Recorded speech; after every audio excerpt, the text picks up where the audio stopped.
Hello everyone, welcome to GATE academy. तो कल हम लोगों ने इंट्रोडक्शन पढ़ा था इंडस्ट्रियल इंजीनियरिंग का, ठीक है।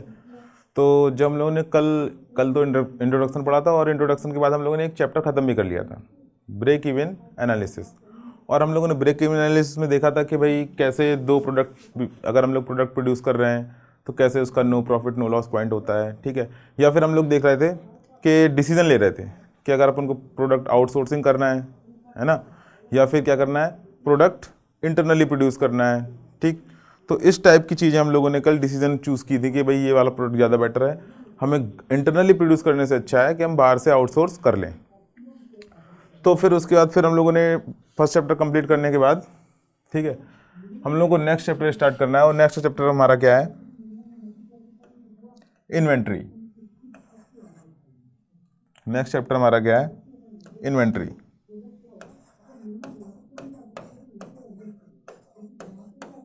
ठीक है, नेक्स्ट चैप्टर हमारा इन्वेंट्री और मोस्ट इंपॉर्टेंट चैप्टर है पूरे इंडस्ट्रियल का, most important, clear, most important chapter है। और अगर हम लोग देखेंगे एग्जाम पॉइंट ऑफ व्यू से, गेट के एग्जाम पॉइंट ऑफ व्यू से, तो हर साल हर पेपर, ऑलमोस्ट हर पेपर में एक क्वेश्चन तो इन्वेंट्री से आता ही आता है। एक क्वेश्चन अगर इन्वेंट्री से आता है तो हम लोग बोल सकते हैं कि बहुत इंपॉर्टेंट है ना। तो ये इंपॉर्टेंट क्यों है ये भी जानना जरूरी है, ठीक है। और इन्वेंट्री क्या है फिर ये भी जानना जरूरी है, ठीक है। तो हम लोग क्या है, नॉर्मली जो पार्ट अपन लोग पकड़ते हैं वो न्यूमेरिकल वाला पकड़ते हैं। क्यों?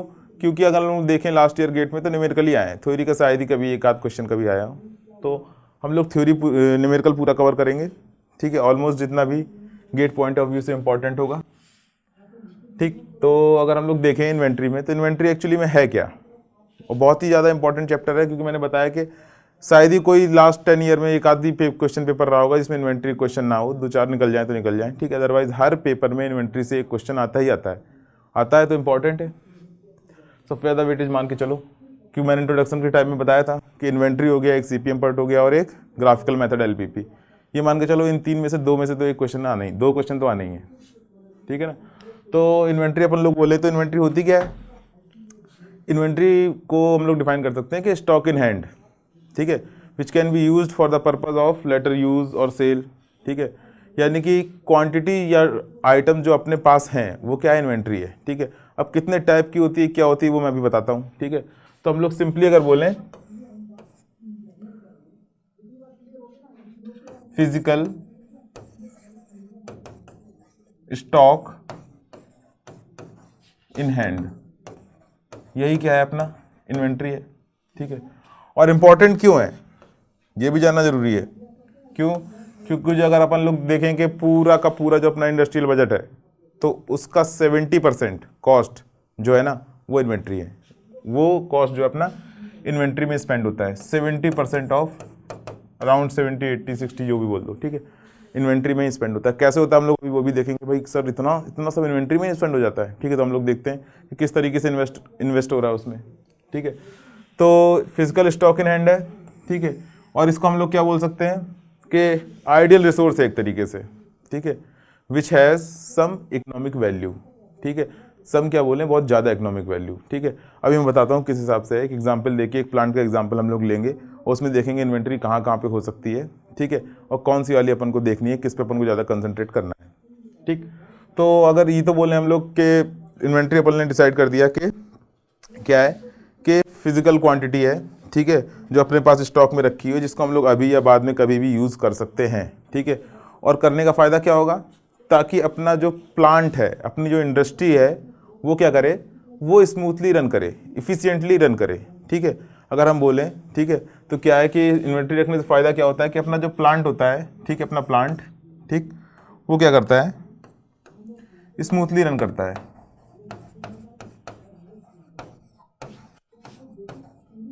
स्मूथली रनिंग ऑफ प्लांट, ठीक है, और इफिशिएंट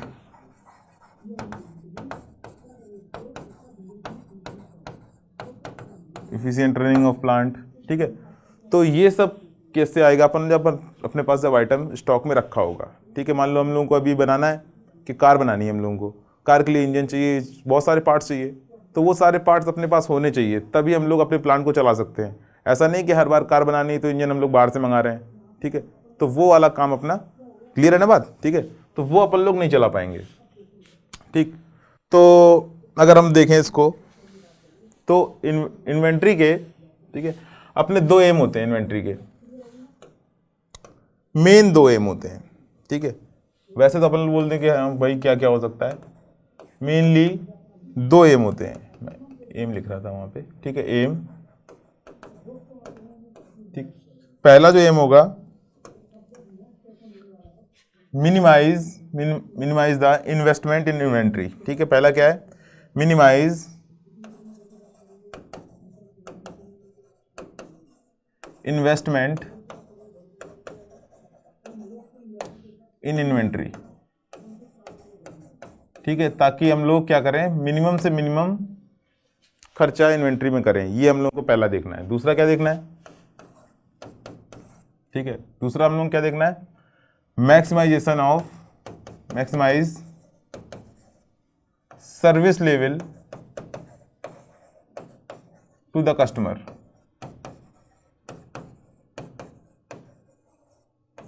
ठीक है, यानी कि मिनिमाइज करना है इन्वेस्टमेंट इन इन्वेंट्री और मैक्सिमाइज करना है service level to the customer. Service level क्या है, यानी कि अगर कोई कस्टमर अपने पास आ रहा है तो हम लोग उसकी डिमांड को फुलफिल करें, और डिमांड को कब फुलफिल कर सकते हैं, मान लो वो कोई आइटम लेने आ रहा है, 10,000 कार लेने आ रहा है, 5,000 कार लेने आ रहा है, तो वो हमारे पास स्टॉक में हो, ठीक है, तो वो क्या है अपनी सर्विस लेवल, तब क्या बोलेंगे हम लोग उसको, गुड सर्विस लेवल बोलेंगे, अच्छा सर्विस लेवल बोलेंगे, है ना।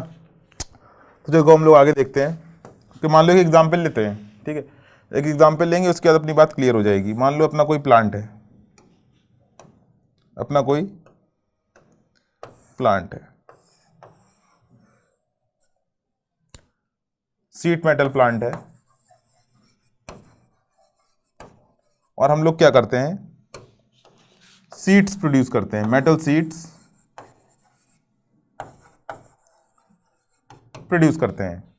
और किसकी करते हैं भाई, अलग अलग मटेरियल होगा जिसकी हम लोग क्या करेंगे, मेटल सीट प्रोड्यूस करेंगे। फॉर एग्जांपल ले लो, अगर स्टील की, कॉपर सपोज, ठीक है, सपोज कॉपर, ब्रास, ये सब अलग अलग मेटल है, एल्यूमिनियम, ठीक है, इन सब के क्या करते हैं अपन लोग, सीट प्रोड्यूस करते हैं, मेटल सीट, ठीक है, और फिर उसको अपन लोग सेल कर देते हैं, ठीक। तो ये जो मेटल सीट है ये कहाँ कौन लेता है, ये फिर वेंडर लेता है, शॉपकीपर, ठीक है, जो आगे उसको सेल करता है शॉपकीपर, और शॉपकीपर से कौन लेता है, अपना कस्टमर,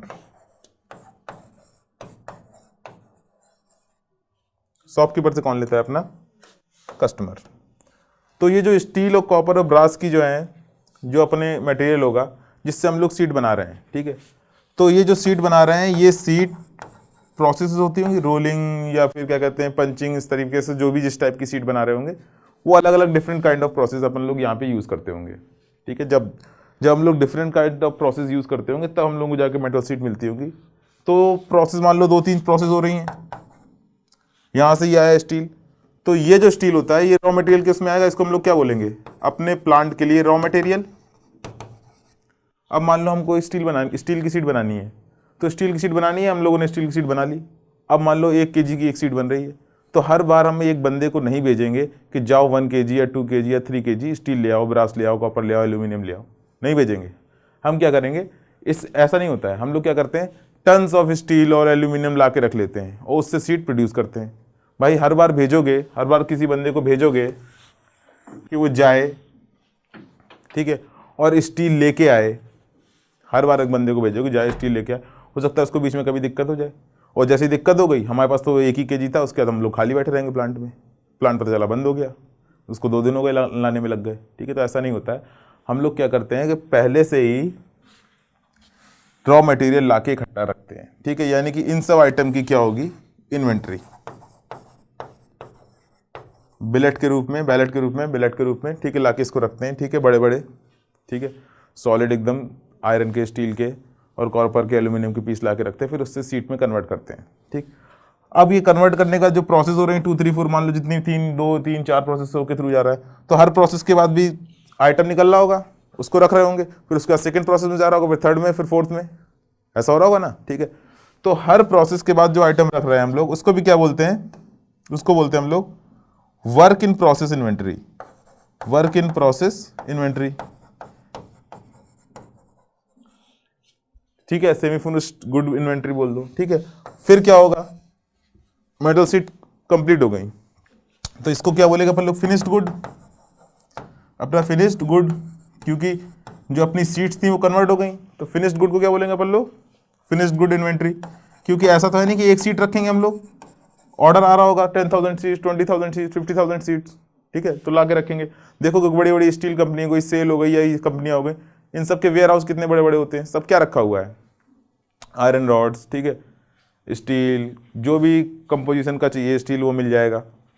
नहीं मिलेगा तो ऑर्डर करके दोगे तो मिलेगा, लेकिन नॉर्मली जो यूज़ हो रहा होता है कि बिल्डिंग कंस्ट्रक्शन में जो स्टील अपनी यूज़ हो रही रॉड होती है, टीएमटी सरिया बोलते रहते हैं ना, ठीक है, तो वो सब अपना उनके पास रखा होगा, तो वो ला के रखा है। बहुत बड़े बड़े वेयर हाउस होते हैं, वो क्या इन्वेंट्री है। ठीक है, तो देख रहे हो हम लोग रॉ मटेरियल की इन्वेंट्री भी कर रहे हैं, वर्क इन प्रोसेस की भी इन्वेंट्री कर रहे हैं, और उसके बाद फिर लास्ट में फिनिश्ड गुड की भी अपन लोग इन्वेंट्री कर रहे हैं। क्लियर है ना बात। उसके बाद देखो यहां से जाएगा शॉपकीपर के पास, ये भी अपने पास एक सीट नहीं रखेगा, बहुत सारी ये भी रखेगा। पता चला कस्टमर आ रहा है, उसको 10,000 सीट चाहिए, 5,000 चाहिए, ठीक है, 10 चाहिए, 20 चाहिए, एक तो नहीं रखेगा, तो उसने भी लाके अपने पास छोटा सा गोडाउन बना रखा है, उसने आइटम अपने रख रखे हैं। मैं सीट की बात कर रहा हूँ, कार, बाइक्स, ठीक है, या फिर कोई भी और प्रोडक्ट हो जिसके हम लोग लाके अपने शॉपकीपर रखता है, ठीक है, तो उसके पास हमेशा होता है आइटम। क्लियर। तो कस्टमर आएगा यहाँ से लेगा, अगर कस्टमर को नहीं मिला या शॉपकीपर को यहाँ से नहीं मिला तो अपना कस्टमर रिलेशन खराब हो जाएगा, हम लोग उसकी डिमांड फुलफिल नहीं करेंगे, हमारा सर्विस लेवल क्या हो जाएगा, खराब हो जाएगा। ये देखो सर्विस लेवल जिस पे हमें ध्यान देना है, अपना एम है, तो एक तो सर्विस लेवल अच्छा करना है, ठीक है, बाकी शुरू से लेके लास्ट तक देखो यहाँ रॉ मटेरियल हम लोग लेके आए, प्रोसेस में है मटेरियल, फिनिश भी रखा हुआ है, तो यहाँ पे रॉ मटेरियल जो अपन लोगों ने कॉस्ट, जो पैसा इन्वेस्ट किया होगा, जो कैपिटल इन्वेस्ट किया होगा, क्योंकि भाई साहब ये 2-4 हज़ार रुपये का तो काम है नहीं, जब बड़ा प्लांट चल रहा होगा तो टन्स में मटेरियल आया होगा, तो उसकी कॉस्ट क्या होगी, करोड़ों में होगी, तो वो हम लोगों ने मार्केट से उठाया होगा, उस पर इंटरेस्ट दे रहे होगे ना, तो वो जो अपना कॉस्ट, जो कैपिटल इन्वेस्ट हुआ है, मटेरियल रखा हुआ है यहाँ से लेके यहाँ तक, वो सिर्फ रखा हुआ है, वो हम लोग को कोई किसी तरह का बेनिफिट नहीं दे रहा है। इसलिए मैंने क्या बोला कि मैक्सिमम क्या फिजिकल 70% कॉस्ट इन्वेस्ट होती है किसमें, इन्वेंट्री में, ठीक है, उसको रखा रहना, रखे खराब भी हो रहा है, सही भी हो रहा है, जैसे मतलब खराब हो रहा है, टूट रहा है, तो वो सब हम लोग को देखना, सब हमको किसको लेना है, उसका खर्चा हमें लेना है, ठीक है ना, इंटरेस्ट भी देना है, इंश्योरेंस भी कराना है अगर मटेरियल है, तो वो सब कॉस्ट सब इसी में आती हैं। वो हम लोग देखेंगे कि कौन कौन से टाइप की इन्वेंट्री से रिलेटेड कॉस्ट होती हैं, ठीक है, वो थोड़ी देर बाद हम लोग देखेंगे। अभी हम लोग बात कर रहे थे कि कहाँ कहाँ इन्वेंट्री कैसे हो रही है, रॉ मटेरियल, ठीक है, ये सब हम लोगों ने इन्वेंट्री देखी। आप जरा देखो ये वाली भी एक इन्वेंट्री है, हम लोग ज़रा फोकस करेंगे यहाँ वाली पे जो शॉपकीपर ला के रख रहा है, ठीक है, ताकि हम लोग को पर डे पे थोड़ा सा इजी रहे। तो यहाँ से हम लोग देख सकते हैं कि कॉस्ट कितनी ज़्यादा इन्वेस्ट हो रही है, और मटेरियल हर जगह जहाँ भी एक से ज़्यादा रखा हुआ है वो क्या इन्वेंट्री एक तरीके से। और एम क्या है इन्वेंट्री का, एम सिर्फ एक ही है कि स्मूथली रनिंग ऑफ प्लांट, ठीक है, और इफिशियंट रनिंग ऑफ प्लांट, अपना प्लांट जो स्मूथली रन करे, इफिशियंसी उसकी अच्छी हो, बीच में रुके ना, क्योंकि आइटम खत्म हो जाएगा रॉ मटेरियल तो प्लांट कहाँ चलेगा, ठीक है। तो ये सब चीज़ हम लोग देखते हैं किसमें, इन्वेंट्री में। कॉस्ट भी हम लोगों ने देख ली, एम भी हमें पता चल गया हमारा क्या है कि भाई जो इन्वेस्टमेंट है इन्वेंट्री में उसको मिनिमाइज करना है, और सर्विस लेवल क्या करना है, अच्छा करना है, ठीक है। अब इसके बाद हम लोग देखते हैं कि इन्वेंट्री से रिलेटेड कॉस्ट कौन कौन सी होती हैं। इसके बाद हम लोग देखते हैं कि इन्वेंट्री से रिलेटेड कॉस्ट कौन कौन सी होती है, तो हम लोग हेडिंग डालते हैं, ठीक है। इससे पहले जरा एक बार देख लेते हैं टाइप, एक अगर एग्जाम्पल देखना हो इन्वेंट्री का एग्जाम्पल, तो क्या हो जाएगा, रॉ मटेरियल इन्वेंट्री,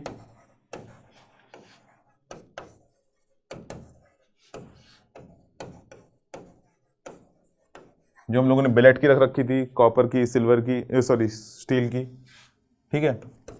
और देखो आगे देखो तो work in process inventory, semi finished good वाली है ना, वर्क इन प्रोसेस इन्वेंट्री। फिर देखो तो finished good inventory,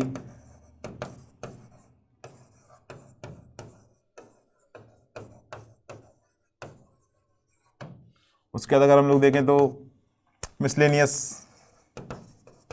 miscellaneous inventory कि कॉटन है, लुब्रिकेटिंग ऑयल है, कटिंग फ्लूइड है, जो अपनी इंडस्ट्री में यूज़ हो रहे हैं, ठीक है, उनकी भी तो हम लोगों को क्या रखनी पड़ेगी, इन्वेंट्री ला के रखनी पड़ेगी। वो सब भी तो प्रोडक्ट हैं, उन सब की भी तो यूज़ होगी, ठीक है। तो वो सब भी क्या है, इन्वेंट्री है। तो ये अपनी इन्वेंट्री, इसके अलावा भी बहुत सारे क्लासिफिकेशन होते हैं इन्वेंट्री, लेकिन अपना काम इससे चल जाएगा। तो आगे अगर हम लोग देखें, इसके बाद अगर एग्जाम्पल देखें, कैसे घरेलू एग्जाम्पल, जैसे अपने घर में होते हैं, है ना, तो रोटी खाते हैं हम लोग, तो रोटी बनती है आटे से। तो आटा हम लोग, जैसे अगर हम लोग सुबह रोटी खानी है तो हम लोग ऐसा नहीं जाते कि सुबह जा रहे हैं आधा किलो आटा लेके आ रहे हैं, फिर शाम के लिए फिर आधा किलो लेके आए, अगले दिन फिर आधा किलो, ऐसा नहीं होता है। हम लोग इकट्ठे 10-15 किलो जो भी केजी होता है आटा एक साथ ला के रख लेते हैं, ठीक है। तो जो हम लोगों ने आटा ला के रख लिया वो क्या, अपनी रॉ मटेरियल इन्वेंट्री, ठीक है। उसके बाद कुछ लोग होते हैं, क्या होते हैं कि सुबह ही एक बार आटा गूंथते हैं, ठीक है, मिक्स करते हैं और उसको फ्रिज में रख देंगे या कर देंगे, तो वो क्या है, सेमी फिनिश्ड गुड इन्वेंट्री, जो अपने सुबह रख दिया शाम तक उसको यूज़ कर रहे हैं, है ना। उसके बाद क्या होता है, रोटी कुछ लोग सुबह बना के रख लेते हैं, रात तक खाते हैं, तो वो क्या है, फिनिश्ड गुड इन्वेंट्री। तो ये सबसे अच्छा एग्जांपल समझने के लिए इन्वेंट्री क्या है, क्योंकि भाई और देखो अपना मनी तो स्पेंड हो ही गया, हमने जो पर डे अपना ½ kg का काम था, हमने 15 किलो ला के रख लिया, तो हमारा पैसा तो इन्वेस्ट हो ही गया, उससे कोई फायदा हो रहा हमको नहीं हो रहा है, ठीक है। लेकिन हाँ, अगर इसी को हम 2-2, 4-4 किलो लेके आते तो हर बार आने जाने का कॉस्ट ये सब वगैरह तो वो ऐड हो जाता, जबकि हमको 10 किलो का रेट वही लगता। तो हम लोग को बस वही सब देखना है कि कितना क्वांटिटी में लेके आएँ, यानी कितना क्वांटिटी में ऑर्डर करें, ठीक है। कुछ एनुअल डिमांड होगी हम लोग को, साल में कितना प्रोडक्ट चाहिए, उसी में अपन लोगों को क्या करना है, बैलेंस बनाना है और कॉस्ट को मिनिमाइज़ करना है कि इन्वेंट्री की कॉस्ट जो क्या हो जाए, मिनिमाइज़ हो जाए, ठीक। तो अगर हम लोग देखते हैं अगला टर्म जो सबसे इंपॉर्टेंट है इस चैप्टर के लिए, वो क्या है, cost associated with inventory. Cost associated with inventory,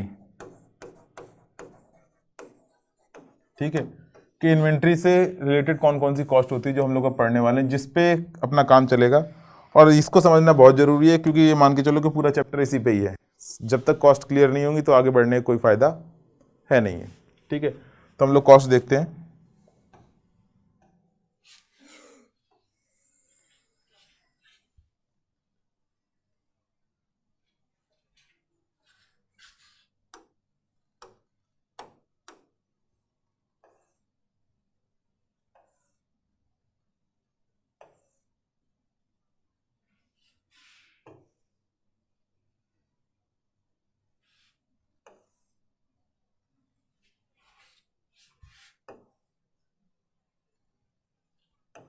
चार कॉस्ट होती है। फर्स्ट क्या है, फर्स्ट जो अपनी कॉस्ट है,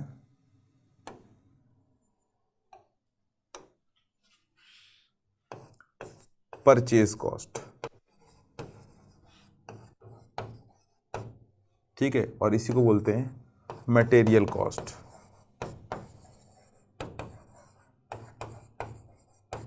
और इसी को बोलते हैं यूनिट कॉस्ट ऑफ आइटम। 3 नाम से जानते हैं इसको, और इसको अपन रिप्रेजेंट करते हैं सी से, ठीक है। दूसरी अपनी होती है ऑर्डरिंग कॉस्ट। ऑर्डरिंग कॉस्ट, अभी मैं सिर्फ नाम लिख रहा हूँ, अभी समझाऊंगा मैं बाकायदा कि कौन सी कॉस्ट क्या होती है, ऑर्डरिंग कॉस्ट। और इसी को बोलते हैं अपन लोग सेटअप कॉस्ट।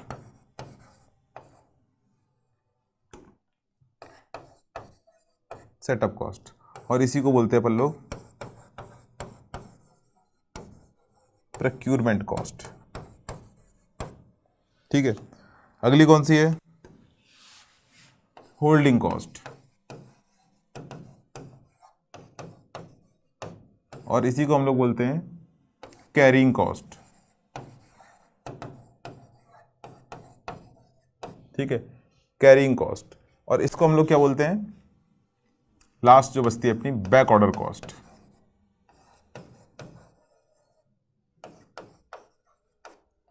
यार इसी को हम लोग बोलते हैं शॉर्टेज कॉस्ट।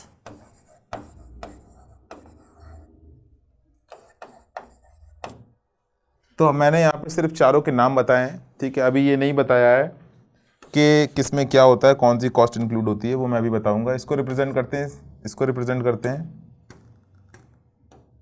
सी नॉट से, इसको करते हैं सी एच से, और इसको करते हैं सी बी से। कहीं पे इसको सी सी भी लिख देते हैं, कैरिंग कॉस्ट है ना सी सी, और कहीं कहीं इसको सी एस भी लिख देते हैं, ठीक है। तो अगर चाहो तो इसको लिख लो, सी सी भी लिखना हो बोल दो, और इसको अगर बोलना हो तो सी एस बोल दो, कोई फर्क नहीं पड़ रहा है। नॉमेनक्लेचर अपना है, जैसे चाहे रख लो। आगे देखो, तो हम लोगों ने यहाँ पे देखी है कि 4 कॉस्ट होती है, किससे रिलेटेड, अपनी इन्वेंट्री से रिलेटेड। अब इन 4 कॉस्ट में, ठीक है ना, कि क्लियर है ना यहाँ तक कि भाई इन्वेंट्री क्या थी, समझ में आ गया होगा, कौन कौन से कैसे हम लोग क्या बोल रहे हैं, किसको स्टॉक इन हैंड, ठीक है, जो भी अपना आइटम है उसको क्या बोल रहे हैं, उसको इन्वेंट्री बोल रहे हैं। तो यूनिट प्राइस देखो, परचेज कॉस्ट क्या होगी। मान लो कि मेटल था, सीट मेटल थी, 3 स्टील की, कॉपर की, ब्रास की, एल्यूमिनियम जो हम लोग यूज़ कर रहे थे। तो हर साल मान लो हमको सबकी 50,000 सीट बना के देनी है। उस सीट की कुछ मेटल की, जो रॉ मटेरियल की कॉस्ट लगेगी ना, तो वो चाहे एक दिन में मंगाओ, चाहे 10 बार में मंगाओ, पर डे मंगाओ, या मंथली मंगाओ, या ईयरली मंगाओ मेटल, उस मटेरियल की कॉस्ट तो नहीं चेंज होनी ना। तो वो जो कॉस्ट होती है उसको क्या बोलते हैं अपन लोग, परचेज कॉस्ट, ठीक है। तो ये सी होता है, इसको बोलते हैं हम लोग unit cost, unit cost of item, ठीक है, कॉस्ट पर यूनिट, सिंपल, ठीक है भाई। वो तो चेंज नहीं होनी ना, ये चेंज तब होती है जब लार्ज क्वांटिटी में ऑर्डर करते हैं, थोक का डिस्काउंट मिलता है ना हम लोगों को, कि भाई एक दुकान पे जाते हैं कि हाँ भाई हम 1 पीस खरीद रहे हैं, ठीक है, 1 आइटम खरीद रहे हैं, हम 50 खरीद रहे हैं यार, कुछ तो डिस्काउंट करो। तो तब अपन को यूनिट प्राइस में, तो मटेरियल की कॉस्ट पे डिस्काउंट भले ही मिल जाए, अदरवाइज नहीं मिलता है, ठीक है। तो जितना यूज़ होना है वो साल भर में अपना उतना क्वांटिटी यूज़ होगी। क्लियर है ना बात ये। अब देखो आगे, ऑर्डरिंग कॉस्ट, ये इंपॉर्टेंट है, ये इंपॉर्टेंट है, ठीक है। तो देखो, पहली चीज़ तो ये समझो कि ये 2 वर्ड थोड़े से अलग हैं, है एक ही चीज़, ऑर्डरिंग कॉस्ट और सेटअप कॉस्ट। जब हम कोई भी आइटम आउटसोर्स करते हैं, यानी कि बाहर से मंगाते हैं, तो वो बोलते हैं ऑर्डरिंग कॉस्ट। और जब क्या करते हैं, इंटरनली प्रोड्यूस करते हैं सेम प्रोडक्ट, तो उसको क्या बोलते हैं, सेटअप कॉस्ट। इंटरनली प्रोड्यूस करने के लिए हम लोग को सेटअप लगाना पड़ेगा पूरा प्लांट का, छोटा सा, तो क्या हो जाएगी, सेटअप कॉस्ट। फॉर एग्जांपल, मान लो कार बना रहे हैं हम लोग, ठीक है। अगर हम लोग कार बना रहे हैं तो कार के लिए हम लोग बोलेंगे कि कार में बहुत सारे पार्ट्स की ज़रूरत है, ठीक है। इंजन हो गया, ठीक है, टायर हो गए, इंजन, टायर, स्टीयरिंग, सीट्स, तो क्या कहते हैं, ग्लासेस, तो वो सब चीज़ अपन को जरूरत पड़ेगी कार में, है ना। तो कार में इंजन को हम लोग एग्जाम्पल ले लेते हैं कि इंजन हम लोग बाहर से मंगाते थे किसी दूसरी कंपनी से। तो जब बाहर से हम लोग दूसरी कंपनी से मंगाते थे तो एक बंदे को भेजते थे, वो बंदा जाता था, मान लो 3-4 कंपनियां इंजन बना रही हैं सेम स्पेसिफिकेशन का जो हमें चाहिए था, वो 4-5 के पास जाता था, पता करता था, डॉक्यूमेंटेशन होता था, फाइनल होके रिजल्ट हो गया कि हाँ इसको लेना है। तो जो डॉक्यूमेंटेशन की कॉस्ट है किस में आएगी, ऑर्डरिंग कॉस्ट में। बंदा जो जा रहा है, भाग रहा है, दौड़ कर रहा है, उसकी कॉस्ट किसकी आएगी, एम्प्लॉय की, ऑर्डरिंग कॉस्ट में। उसके बाद एक टीम जाएगी हमारी, स्पेसिफिक डेडिकेटेड इंस्पेक्शन टीम। कोई भी आइटम ऐसे तो नहीं खरीद लेते हो, चाहे टीवी हो चाहे कुछ भी हो, कोई भी आइटम हम लोग ऐसे नहीं खरीदते। सबसे पहले हम लोग क्या करते हैं, इसको चेक करते हैं। तो जब इस तरह के जब 5,000 इंजन मंगाने हो, 500, 10,000, तो हमें उसका आइटम का इंस्पेक्शन करना पड़ेगा, है ना, कि 8-10 आइटम उठा के उसमें से हम लोगों ने इंस्पेक्ट कर ली, जो भी इंस्पेक्शन सैम्पलिंग वाले रूल होते हैं उसको फॉलो करते हुए। तो इंस्पेक्शन होगा, तो इंस्पेक्शन की जो टीम जाएगी उसकी कॉस्ट लगेगी। इंस्पेक्शन अगर एक्सेप्ट हो गया तब तो ठीक है, अगर रिजेक्ट कर दिया उन्होंने आइटम तो डिले हो गया, तो डिले की वजह से टाइम लॉस हुआ, कस्टमर लॉस हुए, तो उसका भी प्लांट लेट हुआ, तो उसकी भी कॉस्ट सब किस में जाएगी, इसी में ही जाएगी। उसके बाद मान लो एक्सेप्ट हो गया, तो एक्सेप्ट होने के बाद वहाँ से जो ट्रांसपोर्ट आएगा, जिस ट्रक में रख के इंजन आएंगे, ट्रांसपोर्टेशन चाहे ट्रेन से करा रहे हो, ट्रक से करा रहे हो, ठीक है, प्लेन से करा रहे हो, तो वो सब भी कॉस्ट किस में ऐड हो जाएगी, वो सब भी कॉस्ट हमारी किस में हो जाएगी, ऐड ऑर्डरिंग कॉस्ट में। तो अगर हम लोग ऑर्डरिंग कॉस्ट को लिखें, ऑर्डरिंग कॉस्ट को, तो कौन कौन सी कॉस्ट है, एक तो एम्प्लॉई जो जा रहा है, भाग रहा है, फिर डॉक्यूमेंटेशन की कॉस्ट,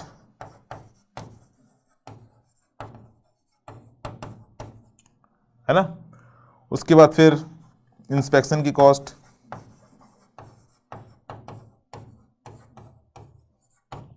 इंस्पेक्शन कॉस्ट के बाद ट्रांसपोर्टेशन की कॉस्ट,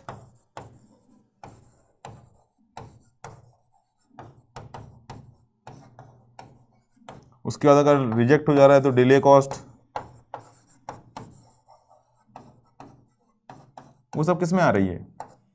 ऑर्डरिंग कॉस्ट में, प्रोक्यूरमेंट कॉस्ट, सेटअप कॉस्ट, ठीक है। तो जब हम लोग बाहर से आउटसोर्स कर रहे थे इंजन, तब ये कॉस्ट इससे रिलेटेड थी, तो ये सब किस में आएंगी? ऑर्डरिंग कॉस्ट में। अच्छा खासा खर्चा है और ये पर ऑर्डर के हिसाब से लगती है, ठीक है। ऑर्डरिंग कॉस्ट पर ऑर्डर, यानी कि एक ऑर्डर करने में 1000, 10,000, 20,000 रुपीज़ लग रहे हैं, और अगर हम लोग साल भर में एनुअली 10 ऑर्डर कर रहे हैं तो 10 इंटू 1000, 10,000 जितना भी ऑर्डरिंग कॉस्ट पर ऑर्डर है, ठीक है। उसके बाद देखते हैं हम लोग, अच्छा सेटअप कॉस्ट थोड़ा सा डिफरेंस होता है।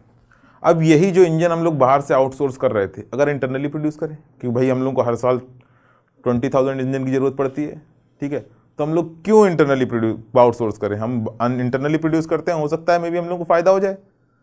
तो जब इंटरनली प्रोड्यूस करते हैं तो उसमें जो रॉ मटेरियल का अरेंजमेंट होता है उसकी कॉस्ट, मेंटेनेंस उसकी कॉस्ट, जो टूल वगैरह लग रहे हैं उसकी कॉस्ट, शेड्यूल चार्ट प्रिपरेशन उसकी कॉस्ट, ठीक है। तो वो सारी कॉस्ट किस में आ जाएंगी? सेटअप कॉस्ट में। यानी कि इंटरनली प्रोड्यूस करने में जो मटेरियल की कॉस्ट छोड़ दो और जो बनाने की कॉस्ट छोड़ दो, उसके अलावा जितनी भी उससे रिलेटेड कॉस्ट आ जाएंगी जो एक्स्ट्रा में देनी पड़ रही हैं, तो वो क्या है भाई? रॉ मटेरियल भी तो कहीं से लाना पड़ेगा, उसका भी तो ट्रांसपोर्टेशन होगा, उसकी कॉस्ट, है ना। तो वो सारी कॉस्ट किस में हो जाएंगी? सेटअप कॉस्ट में। उसके बाद आता है अगला अपना होल्डिंग कॉस्ट। तो होल्डिंग कॉस्ट में क्या होता है? देखो कि मटेरियल ले तो आए, अब खुला मैदान में तो छोड़ नहीं देंगे, वेयर हाउस बनवाएंगे, जगह चाहिए, अगर रेंट पे ले रहे हैं तो रेंट देना पड़ेगा, इलेक्ट्रिसिटी का बिल देना पड़ेगा। आइटम ला के रख लिया तो सबसे पहले क्या करना पड़ेगा? 2-3 सिक्योरिटी गार्ड बिठाने पड़ेंगे। पता चला किसी बगल वाले से कुछ दुश्मनी चल रही है, उसने आके आग लगा दी रात में, है ना, तब भी चलो मान लो सिक्योरिटी गार्ड को मार के आग ना लगा दे, इसलिए हमें क्या कराना पड़ेगा? इंश्योरेंस कराना पड़ेगा, उसकी कॉस्ट। अब जब 20-30 करोड़ का आइटम रखे हो तो उसकी इंश्योरेंस कॉस्ट भी बहुत ज़्यादा होगी, ठीक है। और वो 20-30 करोड़ का जो आइटम रखे हुए इन्वेंट्री में, हम सब मिला के बता रहे हैं, रॉ मटेरियल और फिनिश सब मिला के, ठीक है। तो उसका भी अपन को जो इन्वेस्ट कर रखा अपन ने 20-30 करोड़, उस पर इंटरेस्ट भी तो लगेगा, वो बहुत ज़्यादा होता है, ठीक है। Insurance cost, interest cost, rent, है ना, और लॉक्ड अप कैपिटल, क्योंकि हो सकता है कि इंटरेस्ट तो दे ही रहे हैं हम लोग। लॉक्ड अप कैपिटल कॉस्ट, यानी कि अगर वो 30 करोड़ में कहीं और बिजनेस करते तो हो सकता है हमें फ़ायदा मिल जाता, क्योंकि जब तक इन्वेंट्री में आइटम है हम लोगों को कोई फ़ायदा नहीं हो रहा है किसी भी तरीके का, है ना। फ़ायदा कब होगा? जब हम उसे सेल कर देंगे। तो अगर हम इसको बात बोलें कि क्या क्या चीज़ें होंगी इसमें, तो रेंट, ठीक है, इलेक्ट्रिसिटी वगैरह जो भी लग रही है। उसके बाद फिर insurance cost,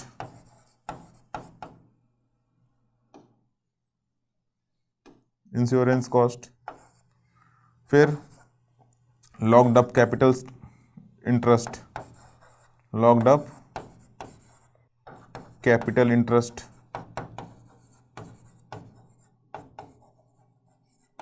locked up capital interest, और क्या बोल दें, एम्प्लॉय जो भी यूज़ हो रहे हैं उसमें, है ना, और डैमेज एंड डेप्रिसिएशन कॉस्ट। भाई बार बार सामान इधर से उधर रख रहे हो, लाने में हो सकता है टूट गया हो, ठीक है, और बैठ रखे रखे भी सामान क्या होता है? ख़राब होता है। अगर मेटल की बात करें तो उसमें कोरोजन लग रहा है, ठीक है, और भी किस तरीके से रस्ट लग रहे हैं उसमें, तो ख़राब हो रहा है, कोरोजन हो रहा है, रस्ट लग रहे हैं, मटेरियल रखे रखे ख़राब हो रहा है, तो पहले इसकी फिनिशिंग करोगे, उसमें कुछ मटेरियल वेस्ट होगा। तो वो सारी कॉस्ट किस में आएंगी? होल्डिंग कॉस्ट में, कैरिंग कॉस्ट में या होल्डिंग कॉस्ट में। तो अच्छा खासा ये कॉस्ट होती है, और ये कॉस्ट भी अच्छी खासी होती है, ठीक। उसके बाद होती है लास्ट में बैक ऑर्डर कॉस्ट और शॉर्टेज कॉस्ट, ठीक है। एक है बैक ऑर्डर, एक शॉर्टेज। बैक ऑर्डर क्या है कि आज हम लोगों को मान लो कोई कस्टमर आया, हम उसको सर्विस नहीं दे पाए, वो कार लेने आया, हम शॉपकीपर थे, शोरूम वाले, कार नहीं दे पाए, हमने कहा कल दे देंगे, ठीक है। तो लेकिन आज शॉर्टेज हो गई, कल हमने मंगा के बैक ऑर्डर करके उसको दे दी, ठीक है। एक क्या होगा कि आया शॉर्टेज, भाई लौट जाओ, काम खत्म, ठीक है। लेकिन हम लोग इसमें क्या लेके चलते हैं कि कोई भी आइटम अगर शॉर्टेज होगी तो अगले दिन हम उसकी डिमांड फुलफिल कर देंगे। तो हमें डिमांड फुलफिल करनी रहती है, अगर डिमांड फुलफिल कर दोगे तभी हमारा सर्विस लेवल क्या होगा? अच्छा होगा, अदरवाइज हमारा सर्विस लेवल अच्छा नहीं होगा, ठीक है। तो ये जो इससे रिलेटेड कॉस्ट होती हैं, ठीक है। अगर बोल दें तो लॉस ऑफ प्रॉफिट, अगर कोई लौट रहा है तो ठीक है, और लॉस ऑफ रेपुटेशन, भाई मार्केट में नाम खराब होगा, ठीक है। और उसके अलावा अगर हम लोग देखें तो रिशेड्यूलिंग की कॉस्ट लगेगी कि भाई वापस बैक ऑर्डर करके मंगाना है,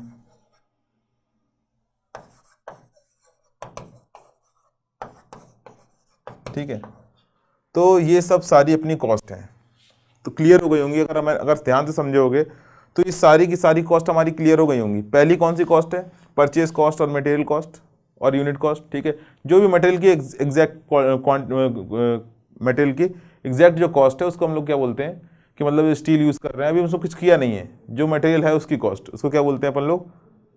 परचेज कॉस्ट या मटेरियल कॉस्ट। अगर इसको एनुअल डिमांड से मल्टीप्लाई करा देंगे तो क्या हो जाएगी? एनुअल डिमांड से मल्टीप्लाई करा देंगे, यानी कि 10,000, मान लो एक कार की कीमत है 10 लाख रुपीस और हमें एनुअली 500 कार बेच देते हैं, ठीक है। तो कितनी हो जाएगी? 10,000 इंटू 500, 10 लाख इंटू 500, ये क्या हो जाएगी? Purchase cost. इतनी में अपनी कॉस्ट आती है, ठीक है। ऑर्डरिंग कॉस्ट कि भाई एक ऑर्डर करने में, मान लो एक साल में अपन लोग 2 ऑर्डर कर रहे हैं, 4 ऑर्डर कर रहे हैं, तो क्या हो जाएगा? CO ordering cost into number of order per year. Holding cost क्या हो जाएगा कि होल्डिंग कॉस्ट कितने होल्डिंग कॉस्ट है into number of unit hold per year, कितनी अपन यूनिट होल्ड कर रहे हैं पूरे साल में। और ये क्या हो जाएगा कि shortage cost into number of unit short, ठीक है। तो अगर हम लोग इसको देखें थोड़ा सा और, ठीक है, अगर हम लोग इसको थोड़ा सा एक लाइन और इनके बारे में अगर हम लोग लिखें, ठीक है, एक लाइन लिखना बनता है कि ये तो हम लोगों ने लिख लिया था कॉस्ट पर यूनिट, ठीक है। अगर CO को लिखें तो ऑर्डरिंग कॉस्ट पर ऑर्डर कितनी लगती है? ये क्या है? CH क्या है? Holding cost per unit per year. इसके लिए अगर हम लोग देखें बैक ऑर्डर के लिए, ठीक है, तो CB क्या हो जाएगा? शॉर्टेज कॉस्ट और back order cost, shortage cost per year. Simple, जितनी यूनिट शॉर्ट हो रही है उससे मल्टीप्लाई करा दो, जितनी अपन को होल्ड करके रखनी है होल्डिंग कॉस्ट में, कैरी करके रखनी है साल भर, उससे मल्टीप्लाई करा दो, और जितने नंबर ऑफ ऑर्डर दे रहे हो उससे मल्टीप्लाई करा दो, और जितनी यूनिट अपनी डिमांड है उससे मल्टीप्लाई करा दोगे तो क्या मिल जाएगी अपन को? Purchase cost. तो ये अपनी सारी कॉस्ट थी। अभी हम लोगों ने सिर्फ यूनिट वाइज देखी है। अब हम लोग स्टार्ट करेंगे, अब क्या करते हैं हम लोग? स्टार्ट करते हैं इन्वेंट्री मॉडल, ठीक है, कि कौन कौन से इन्वेंट्री मॉडल हैं, कौन कौन से उसमें से हमको पढ़ने हैं, ठीक है, किससे गेट में क्वेश्चन ज़्यादा आते हैं, और उसके बाद फिर हमें देखना है कि ये कॉस्ट कैसे हम लोग इन्वेंट्री की टोटल कॉस्ट हम लोग निकालते हैं, ठीक है। तो ये सारे पॉइंट हम लोग इसके बाद देखते हैं। तो हम लोग देख लिए सारी कॉस्ट के कौन कौन सी कॉस्ट होती हैं अपनी इन्वेंट्री से रिलेटेड। पहली कौन सी हो गई? अपनी परचेज कॉस्ट, मटेरियल कॉस्ट, कितनी क्वांटिटी अपन परचेज कर रहे हैं, एनुअल जितनी डिमांड है उससे क्या करो? यूनिट परचेज कॉस्ट से मल्टीप्लाई करा दो, तो हमारा क्या आ जाएगा? Purchase cost. क्लियर? फिर देखें हम लोग ऑर्डरिंग कॉस्ट कि भाई C0 अपनी क्या है? Ordering cost per order into क्या करा दो? Number of order per year, एक की कितनी है और कितने ऑर्डर कर रहे हैं ईयरली, दोनों को मल्टीप्लाई करा दो, ऑर्डरिंग कॉस्ट आ जाएगी। होल्डिंग कॉस्ट क्या है कि भाई holding cost per unit per year और number of unit hold per year, पूरे साल अपन लोग कितनी यूनिट होल्ड कर रहे हैं, ठीक है। तो इसका जब मल्टीप्लाई करा दोगे तो क्या आ जाएगा अपना? Holding cost per unit per year. इसके बाद अगर हम लोग देखें शॉर्टेज कॉस्ट क्या हो जाएगी? शॉर्टेज कॉस्ट ये है, शॉर्टेज पर ईयर नहीं होती है, शॉर्टेज कॉस्ट पर यूनिट। भाई यूनिट शॉर्ट हो रही है ना, कि एक यूनिट शॉर्ट होने पे कितनी कॉस्ट लगेगी, तो number of unit short into shortage cost per unit. इससे क्या करेंगे हम लोग? इसके बाद इससे हम लोग जब देखेंगे, नॉर्मली हम लोग इन तीनों से देखने वाले हैं, फर्स्ट सेकंड थर्ड, है ना। और इसको हम लोग लास्ट में बस एक मॉडल देखेंगे कि भाई शॉर्टेज कॉस्ट को हम लोग कैसे इस्तेमाल करते हैं, कैसे यूज आती है इन्वेंट्री मॉडल्स में, और उसके बाद फिर अपन लोग प्रॉब्लम सॉल्व करेंगे। अब हम लोग स्टार्ट करते हैं अपना इन्वेंट्री मॉडल्स के, कौन कौन से इन्वेंट्री मॉडल होते हैं, कितने टाइप के होते हैं, और प्रॉब्लम कहाँ से आती है, क्या इंपॉर्टेंट है क्या नहीं है। तो हेडिंग डालते हैं अपन लोग इन्वेंट्री मॉडल्स,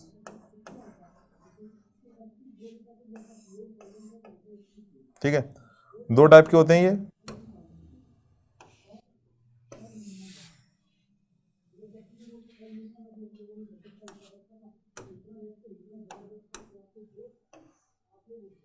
एक होता है डिटर्मिनिस्टिक इन्वेंट्री मॉडल और एक होते हैं प्रोबेबिलिस्टिक और एक होते हैं डिटर्मिनिस्टिक। करेक्ट। तो डिटर्मिनिस्टिक एक होते हैं डिटर्मिनिस्टिक, ठीक है, और एक होते हैं अपने प्रोबेबिलिस्टिक मॉडल्स, डिटर्मिनिस्टिक मॉडल्स। जब हमें डिमांड, लीड टाइम, ये कुछ टर्म होते हैं, जब डिमांड अपन को ईयरली पता हो और वो कांस्टेंट रेट से कंज्यूम हो रही हो, तब उसको बोलते हैं डिटर्मिनिस्टिक। तो हमारे लिए कैलकुलेशन आसान हो जाते हैं। जब हमें डिमांड का पता ही ना हो कि कब कितना क्या बिक जाएगा, तो उसको क्या बोलते हैं, प्रोबेबिलिस्टिक। और हम लोगों को यही दोनों पढ़ने हैं अलग अलग। अगर हम लोग देखें, ये देखो, ये एक तरीके से आइडियल केस है, ठीक है। अगर हम लोग बोलें तो रियल वर्ल्ड सिचुएशन ये वाली है, क्योंकि हमें पता ही नहीं कि किस दिन कितना अपना आइटम की सेल हो जाएगी। ये एक तरीके से आइडियल केस है कि हम लोग मान ले रहे हैं कि भाई इतना ही कंज्यूम होगा डेली, आइडियल टाइप का। लेकिन इससे हम लोगों को पढ़ने में बहुत आसानी होती है। हम लोग कभी पढ़ते हैं ना थ्योरी, तो सबसे पहले आइडियल केस मान लेते हैं कि हाँ मटेरियल ऐसा होगा, कोई डिफेक्ट नहीं होगा, प्रिज्मेटिक होगा, सौम्य की अगर बात करें तो इस हिसाब से ये भी है कि हम लोग सब मान ले रहे हैं एग्जैक्टली इतना कंज्यूम होगा, कोई प्रॉब्लम नहीं आएगी, कोई बीमार नहीं होगा, लगातार कंजम्पशन चलेगा और अपने टाइम पे खत्म होगा, अपने टाइम पे ऑर्डर आ जाएगा, वगैरह वगैरह सारी कंडीशन इसमें मानेंगे। और क्या कंडीशन मानेंगे वो हम लोग देखेंगे थोड़ी थोड़ी देर में, ठीक है। अगर देखें तो इसमें कौन कौन से मॉडल हम लोग पढ़ने वाले हैं। सबसे पहले इकोनॉमिक ऑर्डर क्वांटिटी,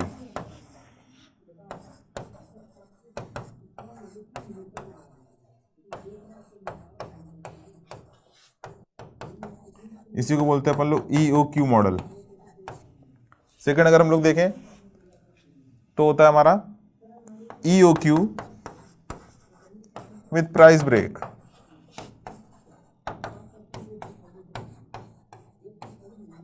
थर्ड अपना होता है प्रोडक्शन और बिल्डअप मॉडल।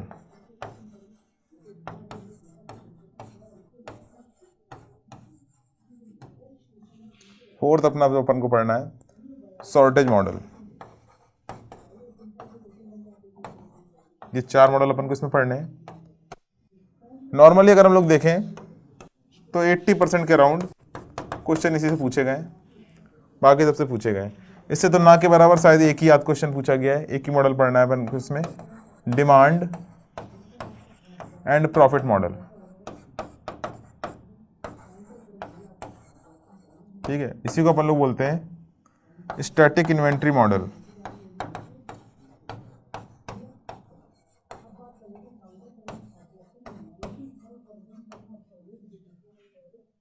ठीक है, तो हमको ये चार पढ़ने हैं इसमें और ये पढ़ने हैं। ये वाला बहुत ज़्यादा इंपॉर्टेंट है, ठीक है। जो हमने अभी कॉस्ट पढ़ी है चारों, होल्डिंग कॉस्ट हो, परचेज कॉस्ट हो या कोई भी कॉस्ट हो, उन चारों का हम लोग यूज़ करेंगे अभी, चारों की चारों कॉस्ट का, ठीक है, इन सारे मॉडल्स में। और हम लोग निकालना है कि कितनी ऑर्डर क्वांटिटी। अच्छा, एक चीज़ और कि अगर पूछें कि ये इन्वेंट्री मॉडल्स का से अपन को पता क्या चलता है, करने के बाद करने क्या वाले हैं, कॉस्ट तो मिनिमाइज कर रहे हैं वगैरह वगैरह, ये सब कुछ ठीक है, ठीक है।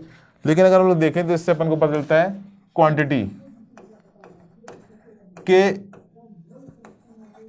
हाउ मच क्वांटिटी, ठीक है, मतलब कितनी क्वांटिटी अपन ऑर्डर कर रहे हैं, हाउ मच क्वांटिटी की एग्जैक्ट वैल्यू कि कितनी क्वांटिटी हम लोग अगर इन्वेंट्री के लिए ऑर्डर करें तो उनकी कॉस्ट मिनिमम लगेगी, ठीक है।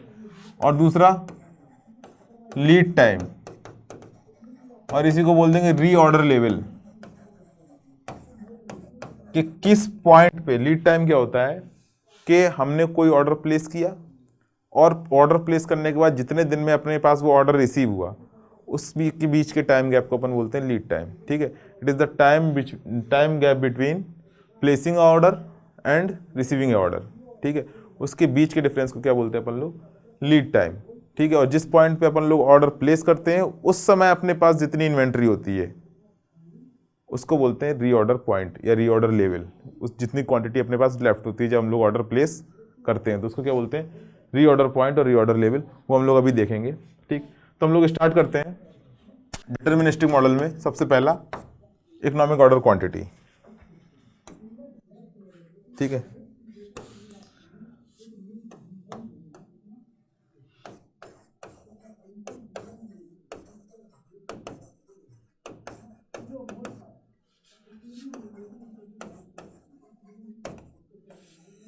ठीक है, तो इसको अगर हम लोग बोलें इसके बारे में अगर 2 लाइन, तो क्या बोलेंगे, डिमांड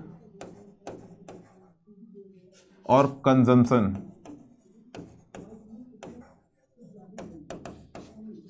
इज कांस्टेंट, और बोलेंगे इनफाइनाइट रेट ऑफ रिप्लेनिशमेंट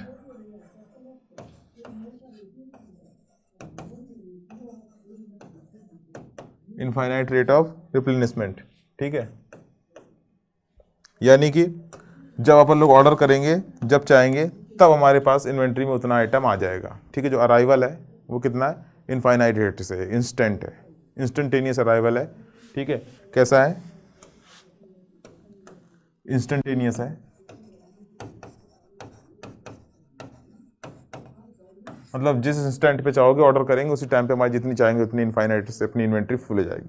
ठीक है, तो डिमांड और कंजम्पशन रेट कांस्टेंट होगा, यानी कि हमको पता है कि कितने रेट से कितनी क्वांटिटी कंज्यूम हो रही है, कितनी सेल हो रही है। ठीक है, तो एनुअल डिमांड हम लोग इजीली निकाल सकते हैं। ठीक है, और लीड टाइम क्या होगा, वो कांस्टेंट होगा। ठीक है, तो वो तो हम लोग बाद में देखेंगे लीड टाइम वाला कॉन्सेप्ट इसमें। ठीक है, पहले अपन को इन दोनों को लेके चलना है। ठीक है, पहला अपना मॉडल कौन सा है, इकोनॉमिक ऑर्डर क्वांटिटी,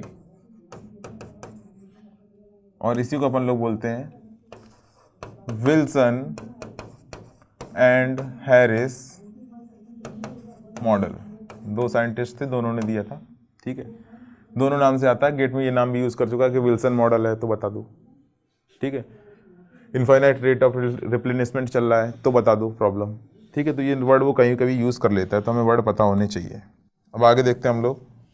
ठीक है, कि थोड़ा सा देखते हैं कि कैसे क्या काम करता है, मॉडल के बारे में थोड़ा समझते हैं। ठीक है,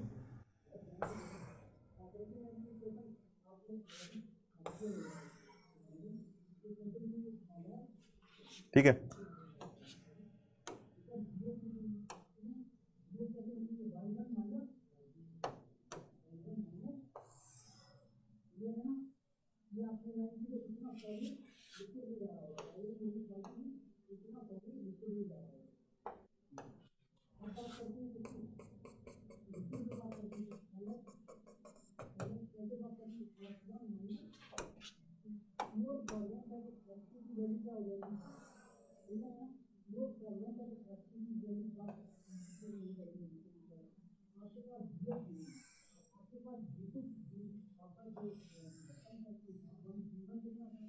ठीक है। अब देखो ज़रा ध्यान से, अभी मैंने बना दिया है, मैं समझा रहा हूँ कि क्या मैंने बनाया, मैंने कर क्या दिया एकदम से। ठीक है, ये कुछ क्वांटिटी क्यू है। ठीक है, यानी इसको बोल देंगे अपन लोग इन्वेंट्री, और इसी को अपन लोग बोल देंगे स्टॉक, कि अपने पास स्टॉक में कितना क्वांटिटी है। ठीक है, इन्वेंट्री क्यू है। हमने पहले दिन जब ये स्केल है टाइम की। अब ध्यान सुनना, बस यही समझना, यहाँ थोड़ा समझ जाओगे। ठीक है, तो अपने आप क्लियर हो जाएगा हम लोग कॉस्ट वगैरह कैसे निकाल रहे हैं। ठीक है, तो देखो ये अपनी इन्वेंट्री है, स्टॉक, और ये अपन ने कुछ क्वांटिटी अपन लोगों ने मंगा के रख ली है। हमारे पास 0 टाइम पे जब हमने प्लांट स्टार्ट नहीं किया था, अपने मंगा के रख ली इतनी क्वांटिटी, ये है अपने पास इन्वेंट्री की। ठीक है, तो इसको अपन लोग बोलते हैं मैक्सिमम इन्वेंट्री लेवल। अब ये इन्वेंट्री मंगा के रख लिए, तो ऐसा तो नहीं मंगा के रख के इसको देखते रहेंगे, क्या करेंगे, उसको कंज्यूम करेंगे। फॉर एग्जाम्पल हम लोग कार वाला एग्जाम्पल ले लेते हैं। ठीक है, कि हम लोगों को एक महीने में 1000 कारें बेचनी होती हैं, 300 कार्स बेचनी है वन मंथ में। 1000 बहुत ज़्यादा हो गया, बहुत कमा लेगा वो। ठीक है, तो 300 कार्स बेचनी है अपन को।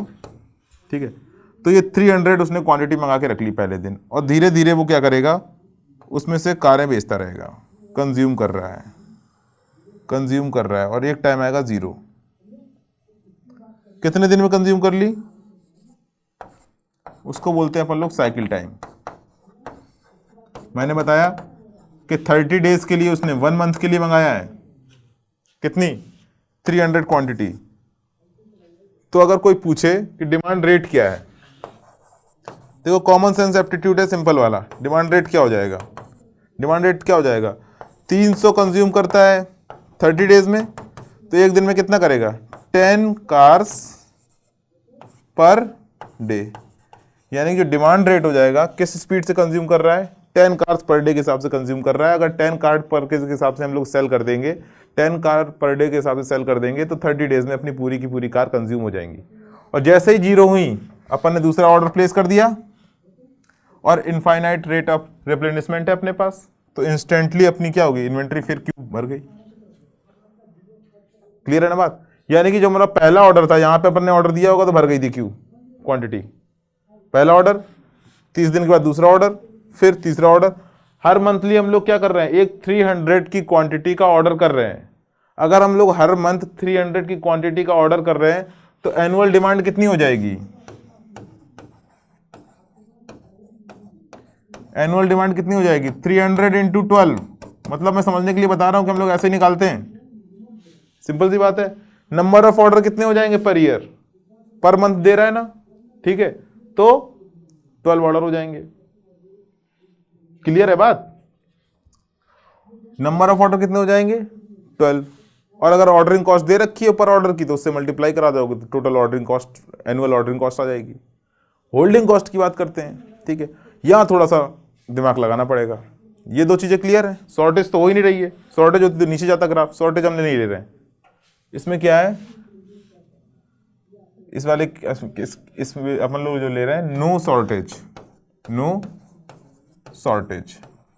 और डिटरमिनिस्टिक में याद रखना, अपन लोग सेफ्टी स्टॉक नहीं रखते हैं, सेफ्टी स्टॉक डिटरमिनिस्टिक मॉडल में नहीं रखते हैं, क्योंकि हमें जब एग्जैक्टली पता है कि कितना कंजम्पशन रेट है, कितने दिन में कितना कंज्यूम होगा, तो हम एक्स्ट्रा फालतू में इन्वेंट्री क्यों होल्ड करके रखेंगे। सेफ्टी स्टॉक का मतलब क्या है कि इतना आइटम हमेशा पूरे साल हमारे पास रखा रहना है, कि कभी इमरजेंसी में जरूरत पड़ जाए तो हम इसको यूज करेंगे। जब हमें एग्जैक्टली पता है, आइडियल कंडीशनें चल रही हैं कि हाँ पर डे इतना ही कंज्यूम होना है, जबकि रियल वर्ल्ड में क्या होता है, ऐसा नहीं होता है। कभी 8 कंज्यूम हो रही है कार, कभी 10 सेल कर रहे हो, कभी 15 कर रहे हो, कभी 2 ही सेल कर रहे हो, ठीक है, तो उसमें हम लोग प्रोबेबिलिटी वाला लगाते हैं। लेकिन यहाँ पे जब बात डिटरमिनिस्टिक की हो रही है, तो हमारा एग्जैक्टली पता है कंटिन्यूस रेट चल रहा है, कंटिन्यूस कंजम्पशन है, हमें कोई लोड लेने की जरूरत नहीं है, ठीक है। आराम से सिंपल अपने मैथमेटिक्स वाले फॉर्मूले लग जाएंगे एप्टीट्यूड टाइप के, ठीक। तो यहां तक बात क्लियर हो गई। अब ये जो क्वांटिटी थी, अब पहला सवाल, अच्छा पहली चीज तो अभी होल्डिंग कॉस्ट।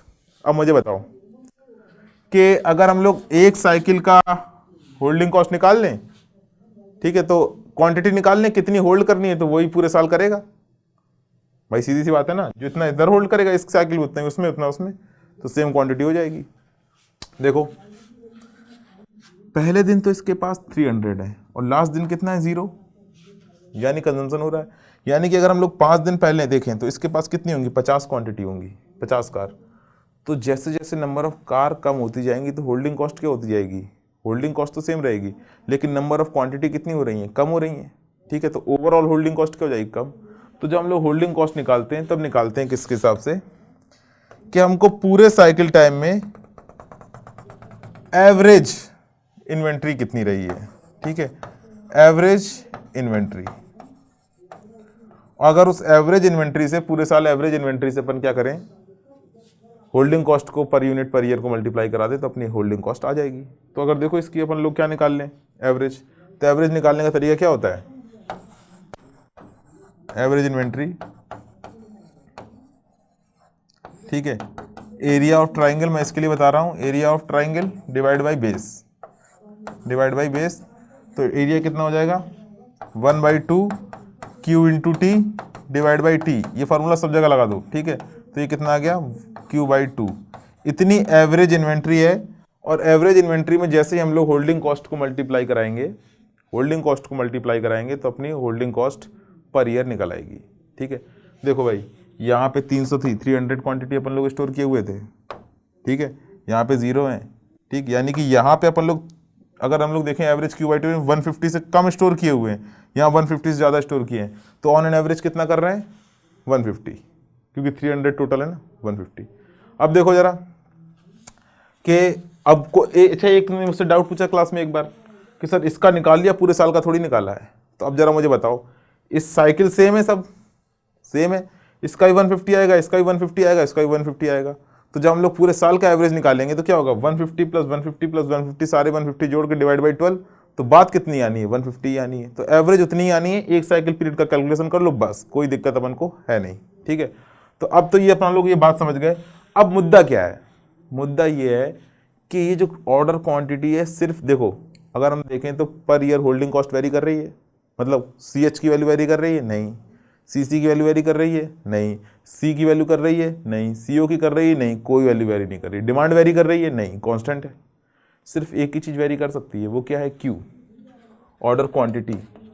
तो हमको क्या करना होता है, यही क्वांटिटी निकालनी होती है कि जिसपे अपन को कॉस्ट क्या लगे, मिनिमम, यानी कि इसी को बोलते हैं economic order quantity, optimum order quantity where total inventory cost is minimise और मिनिमम, ठीक है। तो इसी को अपन लोग क्या बोलते हैं, EOQ मॉडल। तो अभी हम लोग टोटल कॉस्ट लिखेंगे, ठीक है। टोटल कॉस्ट लिखने के बाद हम लोग क्या करेंगे, उसको ज़्यादा अपना मैक्सिमम मिनिमम वाला फार्मूला होता है, क्यू के रिस्पेक्ट में डिफ्रेंशिएट करेंगे और फिर क्यू की वो क्वांटिटी निकाल लेंगे जहाँ पे कॉस्ट क्या होगी, अपनी मिनिमम होगी, ठीक है। तो चलो देखो, पहले हम लोग फार्मूला लिखते हैं।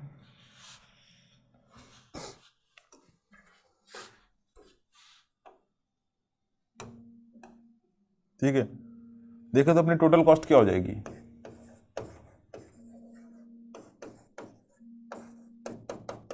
ठीक है, purchase cost plus ordering cost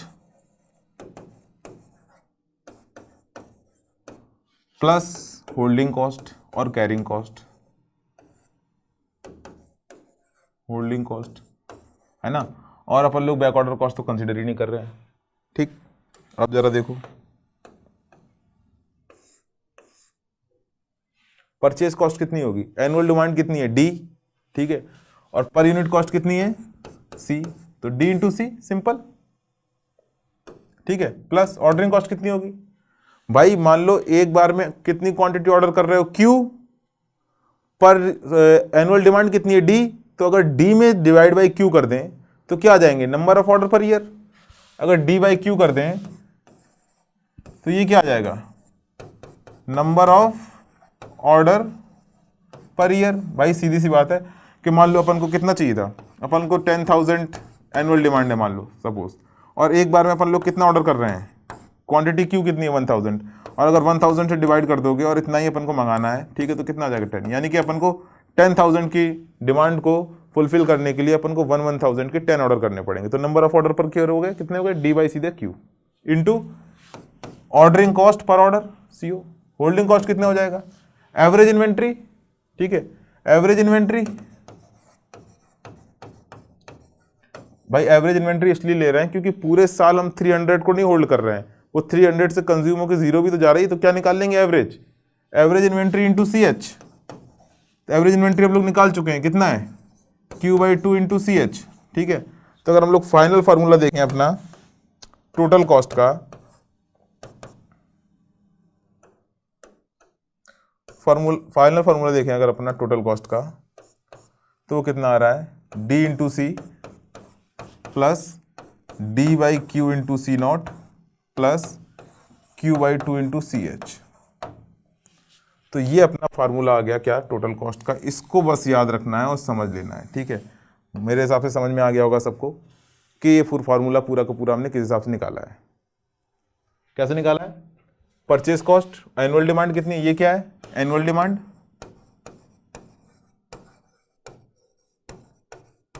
ये क्या है, यूनिट कॉस्ट पर आइटम, ये number of order, ordering cost per order, average inventory into holding cost per unit per year, ठीक है। मल्टीप्लाई करा के अपने वैल्यू निकाल लिए। अब जरा इसमें ध्यान से देखो, एक चीज नोटिस करने लायक है कि ये कांस्टेंट है, ये कांस्टेंट है, एनुअल डिमांड उतनी रहेगी, यूनिट परचेज प्राइस भी उतनी रहेगी, ये कांस्टेंट है, ऑर्डर कॉस्ट भी वही रहेगी, ये कांस्टेंट है। जो चीज़ एक वेरी कर रही है सिंगल, वो क्या है, Q, और Q के रिस्पेक्ट में हम लोग क्या कर देते हैं, इसको डिफ्रेंशिएट, ठीक है।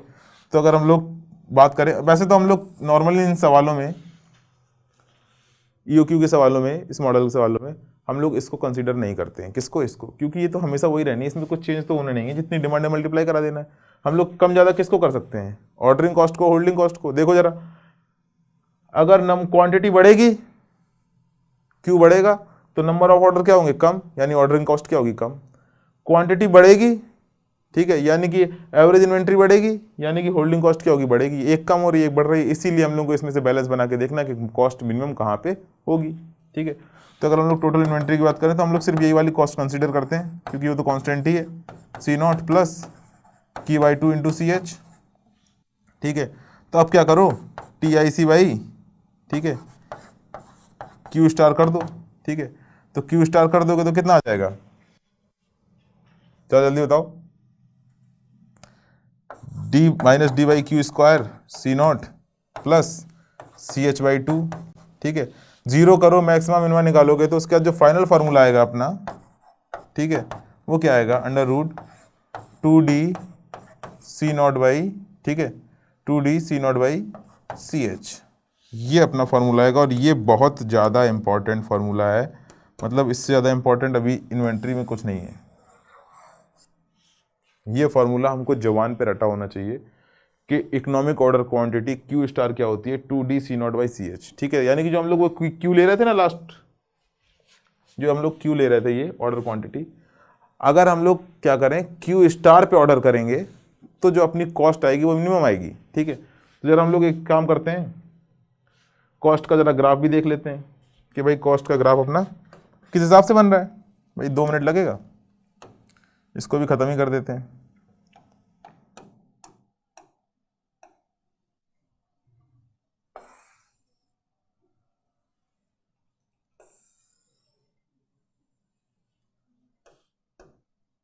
ठीक है, तो अगर याद हो तो अपने ने क्यू स्टार की वैल्यू जो निकाली है वो क्या निकाली है? √2D C0। ये बेटा सोते में भी नहीं भूलना है, ये फार्मूला हमेशा याद रखना है, इसको बहुत इंपॉर्टेंट है, ठीक है। 1 2 3 4 क्या 50 स्टार लगा लो इसके ऊपर। कम से कम 10-15 क्वेश्चन गेट में ऐसे आए हैं जो डायरेक्ट बस फार्मूला रखो आंसर, ठीक है। तो अब जरा इसमें देखते हैं हम लोग कि ये क्या है अपनी कॉस्ट और ये क्या है अपनी क्वांटिटी Q, ठीक है। तो जरा देखो, लिख दे रहे हैं पूरा क्वांटिटी। तो जरा यहां देखो, पहली कॉस्ट क्या है? Ordering cost. अपन को पता है जैसे जैसे क्वांटिटी बढ़ेगी ऑर्डरिंग कॉस्ट क्या होगी? घटेगी। हम पूरी कॉस्ट लिख दे रहे हैं यहाँ पे। पूरी कॉस्ट अपनी क्या है? टोटल इन्वेंट्री कॉस्ट जो हम लोगों ने ली है, क्या? D/Q into C0 plus Q/2 into CH। तो देखो ये वाला टर्म Q किस हिसाब से क्या घटेगी? रेक्टेंगुलर हाइपरबोला होता है ये क्या है? Ordering cost. फार्मूला क्या है? D/Q into C0। दूसरी क्या है? दूसरी है अपनी होल्डिंग कॉस्ट। ये क्या है? Holding cost. फार्मूला क्या है? Q/2 इंटू CH, ठीक। और जहां पे ये दोनों मिलती हैं, जहां पे ये दोनों मिलती हैं, इसी को बोलते हैं Q स्टार। और यहीं पे कॉस्ट क्या होती है? मिनिमम। इसी पे कॉस्ट क्या होती है? मिनिमम। तो अगर दोनों का सम देखें हम लोगों को, टोटल इन्वेंट्री कॉस्ट, तो वो आता है कुछ ऐसा,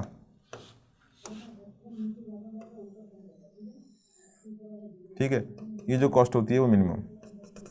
ये क्या है? Total inventory cost, OC plus holding cost. और अगर कोई एक दिमाग लगा दे, क्योंकि चीज़ों की कमी थोड़ी है क्लास में, कि अगर टोटल कॉस्ट देखनी है तो उसमें टोटल जॉड कर दो। ये कितनी हो जाएगी? D into C, purchase cost, ठीक है। अब हम लोग क्या करेंगे सबसे पहले सवाल में कि Q इकोनॉमिक ऑर्डर क्वांटिटी निकालेंगे और एक बार उससे ज़्यादा रख के देखेंगे, एक बार कम रख के देखेंगे, और देखना दोनों केस में कॉस्ट उससे ज़्यादा आएगी, कॉस्ट उससे ज़्यादा आएगी। यानी कि हम ये मैथमेटिकली भी अपना सवाल लगा के भी प्रूव कर लेंगे, हाँ यहीं पे कॉस्ट मिनिमम आ रही है, ठीक है। तो ग्राफ ऐसे बनता है, ये टोटल इन्वेंट्री कॉस्ट का। नॉर्मली हम लोग यही यूज़ करते हैं जब एनुअल इन्वेंट्री कॉस्ट में उसको ऐड कराना होगा परचेज कॉस्ट को, तो वो खुद पर्सनली तुमको बता देगा मैसेज उसमें लिख के, किसमें? क्वेश्चन में लिख के। अदरवाइज हम लोग सिर्फ इस कॉस्ट से काम चलाएंगे, ये हमारे लिए मोर देन इनफ है, ठीक है। तो हम लोग 2-3 चीज़ें समझ गए कि भाई टोटल क्वांटिटी कितनी होती है, कि मिनिमम क्वांटिटी जो अपन को ऑर्डर करनी है, जहाँ पे अपनी टोटल इन्वेंट्री कॉस्ट क्या लगेगी? मिनिमम। ये तो हो गया, लेकिन टोटल इन्वेंट्री कॉस्ट होती कितनी है जरा वो देख लो। ठीक है, तो जैसे ही आप इस क्वांटिटी को उठा के इसमें रखोगे, ठीक है ना, तो अपनी, अच्छा एक चीज यहां से ये भी क्लियर है कि ऑर्डरिंग कॉस्ट इक्वल टू क्या है, होल्डिंग कॉस्ट। भाई दोनों बराबर हो रहे हैं ना, कट कर रहे हैं। ठीक है, तो हम लोग चाहें तो किसी एक में रख के मल्टीप्लाई बाई 2 कर दें, ठीक है, और चाहें तो कुछ और कर लें। ठीक है, तो अगर इसमें अगर हम लोग चाहें कि टोटल इन्वेंट्री कॉस्ट निकालनी हो क्यू स्टार पे, टोटल इन्वेंट्री कॉस्ट निकालनी हो अगर क्यू स्टार पे, तो हम लोग क्या करेंगे कि 2 इंटू होल्डिंग कॉस्ट कर दें, क्योंकि दोनों बराबर है। तो देखो यहाँ पे क्या होगा, 2 इंटू होल्डिंग कॉस्ट क्या है, क्यू की जगह क्यू स्टार रख दोगे तो क्या आ जाएगा, 2D C0 बाई CH, और इधर क्या आ जाएगा बाई 2, और इंटू क्या आ जाएगा ये मैंने ordering cost plus holding cost को 2 होल्डिंग कॉस्ट लिख दिया है। क्यों, क्योंकि ये दोनों बराबर हैं, एट क्यू स्टार दोनों क्या है, बराबर हैं, इसलिए मैंने इसको 2 करके लिख दिया। एक ये 2 आ गया, और ये क्यू स्टार है डिवाइड बाई 2, एक ही आ गया, और इंटू क्या आ जाएगा CH। तो जब इसको हम लोग सॉल्व करते हैं तो क्या आता है, under root 2D C0 into CH। ये क्या है, टोटल इन्वेंट्री कॉस्ट, और ये बहुत ज़्यादा इंपॉर्टेंट है। दूसरा इंपॉर्टेंट फार्मूला जिसको हम लोग को एकदम जवान पे रखना है, at Q star, total inventory cost at Q star, और इकोनॉमिक ऑर्डर क्वांटिटी यानी क्यू स्टार की खुद की वैल्यू। तो ये जो अपना था कि हम लोगों ने बेसिक इकोनॉमिक मॉडल का हम लोगों ने काम कर लिया है, कॉस्ट वगैरह सब एनालिसिस कर लिया है। ठीक है, इसके बाद एक दो छोटे छोटे टर्म होते हैं, ठीक है, कि भाई लीड टाइम क्या होता है, साइकिल टाइम क्या होता है, तो वो हम लोग अभी देखते हैं कि वो सारे टर्म कौन कौन से होते हैं। ठीक, तो हम लोगों ने यहाँ पे टोटल इन्वेंट्री कॉस्ट देख लिया एट क्यू स्टार, है ना, और हमने देख लिया इकोनॉमिक ऑर्डर क्वांटिटी। ठीक, यानी कि इस क्वांटिटी पे अगर हम लोग ऑर्डर करेंगे तो हम लोगों को जो इन्वेंट्री कॉस्ट मिलेगी ईयरली, वो क्या मिलेगी, मिनिमम मिलेगी। समझ गए ना बात को यहाँ तक। तो अगर हम बात को समझ गए तो इसके अलावा कुछ और फार्मूले होते हैं थोड़े से, ठीक है, जो इन्हीं बातों से निकल आते हैं, मतलब अलग से कुछ उसमें ऐसा नया नहीं है। तो अगर हम लोग देखें तो कुछ इस टाइप से हम लोगों ने पहला वाला मॉडल बनाया था।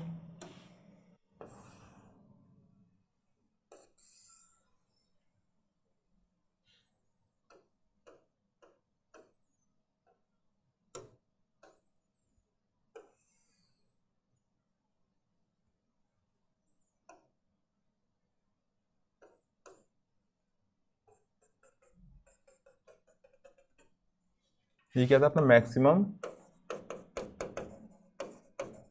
Inventory level.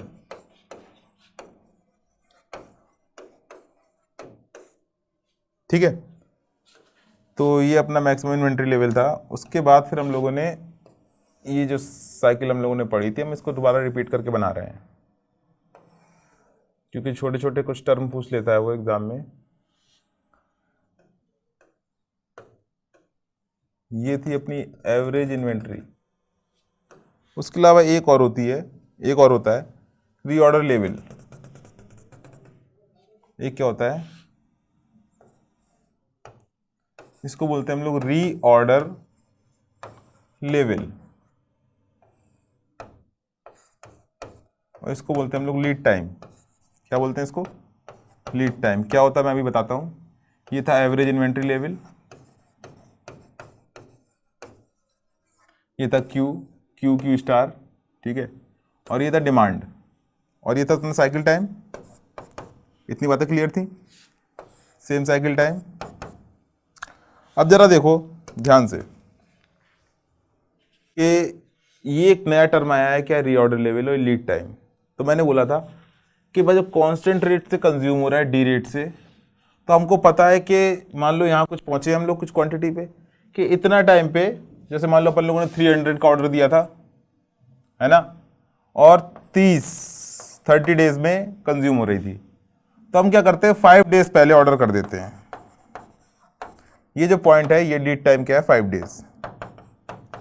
अब ये हमने ऐसा क्यों लिया, क्योंकि असली में होता क्या है कि हमने किसी को ऑर्डर प्लेस किया तो अपनी दुकान के बाहर तो सामान लेके रखा नहीं है उसने, वहाँ से आएगा, आने जाने में जो टाइम लगेगा, ट्रांसपोर्टेशन में, ऑर्डर प्लेस करने में, जो कुछ भी है, तो उसके बाद जो आने में मान लो उसको 5 दिन लग जाता है इन्वेंट्री अपनी आने में, तो उसको क्या बोलते हैं हम लोग? Lead time.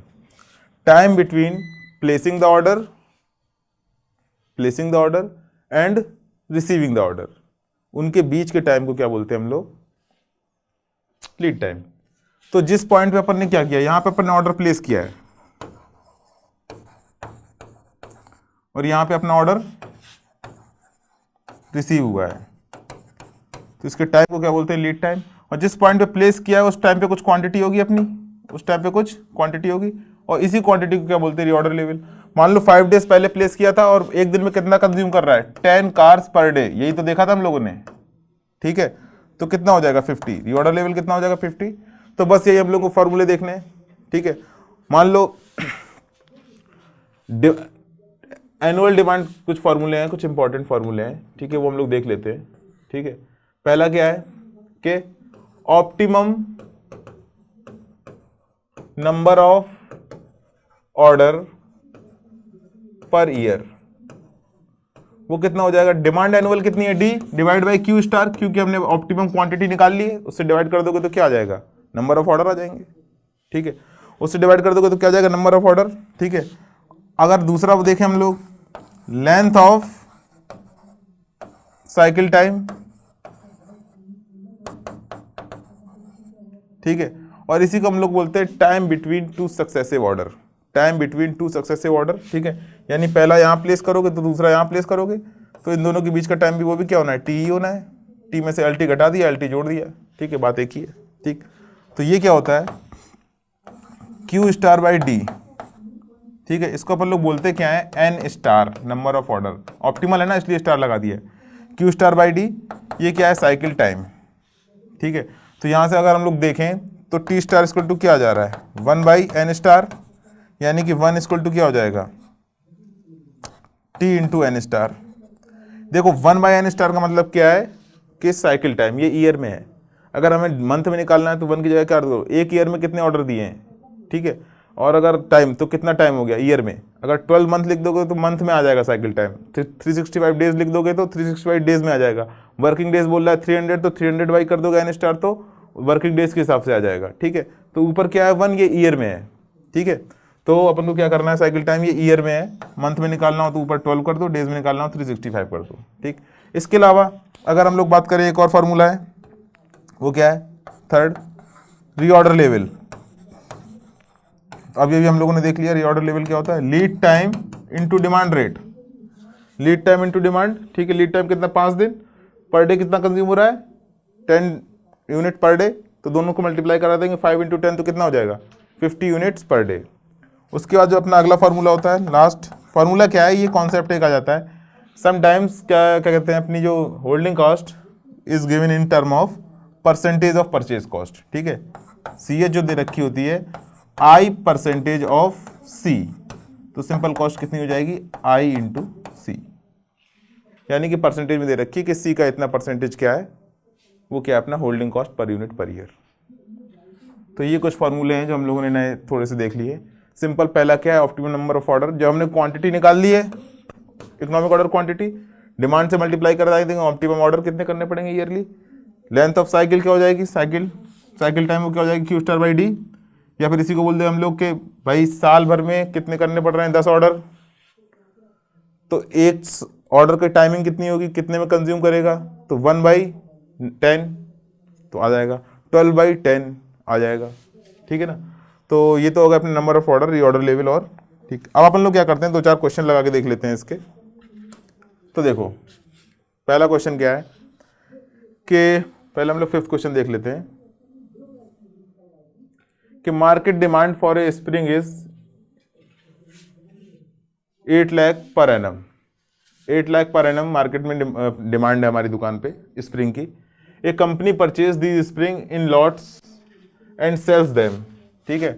तो कोई कंपनी है लॉट्स में परचेज करती है और सेल कर देती है। वो कह रहा है कि अगर मेकिंग परचेज और ऑर्डरिंग कॉस्ट अगर है 1200 रुपीज़ और कॉस्ट ऑफ स्टोरेज स्प्रिंग है 120 पर स्टोर्ड पर पीस पर ईयर, एनम मतलब कि ईयर, ठीक है। तो ये दे रखी है क्या अपन को? होल्डिंग कॉस्ट इधर रखी है ऑर्डरिंग कॉस्ट, ये इधर रखी है अपन को डिमांड, 3 चीजें मिल गई। पूछ रहा है इकोनॉमिक ऑर्डर क्वांटिटी, ठीक है। तो फॉर्मूला हमको पता है सिंपल, 2D C0/CH, D पता है, C0 पता है, CH पता है, तीनों चीजें पता है, रखोगे तो आंसर आ जाएगा 4000, ठीक है। सी पार्ट इसका आंसर है। देखो इतना ये सवाल है, गेट का आया हुआ सवाल है ये, वो भी 2 मार्क्स का, एक का भी नहीं, 2 मार्क्स का। बस स्प्रिंग बोल के कि इतना इतना करके डराने की कोशिश कर रहा है, कुछ नहीं, सिंपल फार्मूला है इकोनॉमिक ऑर्डर क्वांटिटी का, ठीक है, कि कितना इकोनॉमिक ऑर्डर क्वांटिटी होनी चाहिए क्यू स्टार, वो अपन को सिर्फ ऑर्डर कर देना है और इसके अलावा कुछ नहीं। आगे हम लोग देखते हैं, क्लियर है ना बात। अगला सवाल देखते हैं हम लोग,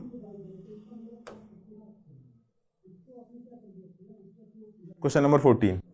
देखो सेम सवाल है, बस इसमें परसेंटेज में दे रखा है कि an item can be purchased for 100 rupees, यानी कि सी, द ऑर्डरिंग कॉस्ट इज ये, यानी कि C0, the inventory carrying cost is 10% of the item cost per annum, यानी कि परचेज कॉस्ट का 10%, और एनुअल डिमांड है इतनी, तो निकालना है अपन को, ठीक है। तो हम लोग वापस फॉर्मूला लगा देते हैं, 2D इंटू C0/CH, 2 डिमांड कितनी है 4000, ऑर्डरिंग कॉस्ट कितनी है 200, और ये CH कितना हो जाएगा यहाँ पे, देखो CH कितना हो जाएगा 10% ऑफ 100, ठीक है। तो 0.10 इंटू 100 यानी कितना हो जाएगा ₹10 पर यूनिट पर ईयर, यानी कि डिवाइड बाई 10, अंडर रूट ले लोगे तो अपना क्यू स्टार आ जाएगा।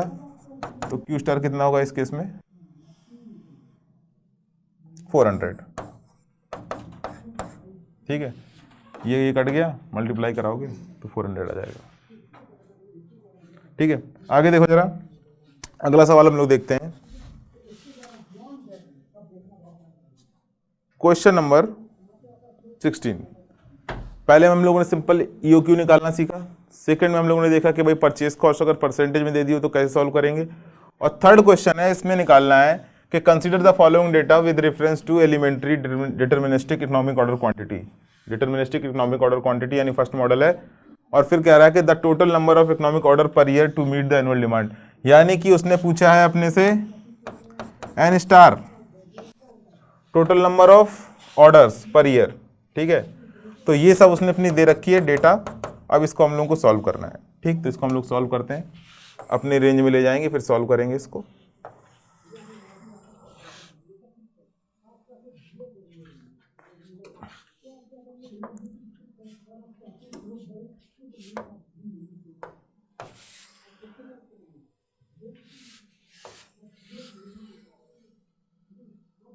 ठीक है, ये अपना क्वेश्चन है, ठीक है ना। तो डी दे रखा है कितना, उसके बाद दे रखा है यूनिट प्राइस सी, इन्वेंट्री कैरिंग यानी ये दे रखा है सी, ये दे रखा है CH, और ये दे रखा है C0। तो सबसे पहले अपन लोग निकालेंगे Q star, 2D C0 into CH, क्योंकि हमको पता है ना कि एन स्टार का फॉर्मूला क्या है, D/Q स्टार। डिमांड तो वही सेम रहनी है, ऑप्टिमम क्वांटिटी निकाल के डिवाइड कर दोगे, नंबर ऑफ ऑर्डर निकल आएंगे। तो यहां से हम लोग क्यू स्टार निकाल रहे हैं, तो 2 इंटू डिमांड कितनी है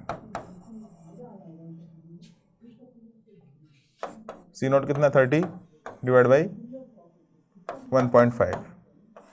तो जहां से हम लोग क्यू स्टार की वैल्यू निकाल रहे हैं, ठीक है। तो क्यू स्टार की जो अपनी वैल्यू आ रही है वो आ रही है 2000, कितनी आ रही है सब लोग कैलकुलेट करके देख लें, 2000 आ रही है, ठीक है। तो अगर हम लोग एन स्टार की वैल्यू निकालेंगे तो क्या आ जाएगी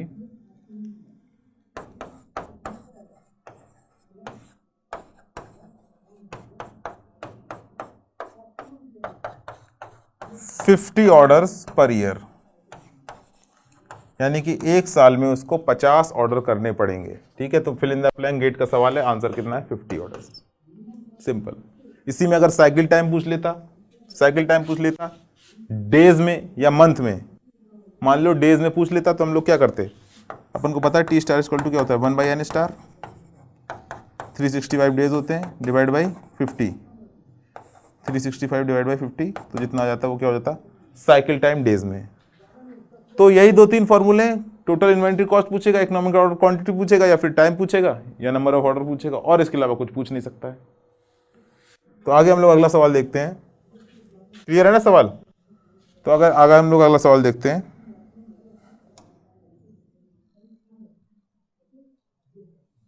ठीक है, the annual demand of valves per year in A company is,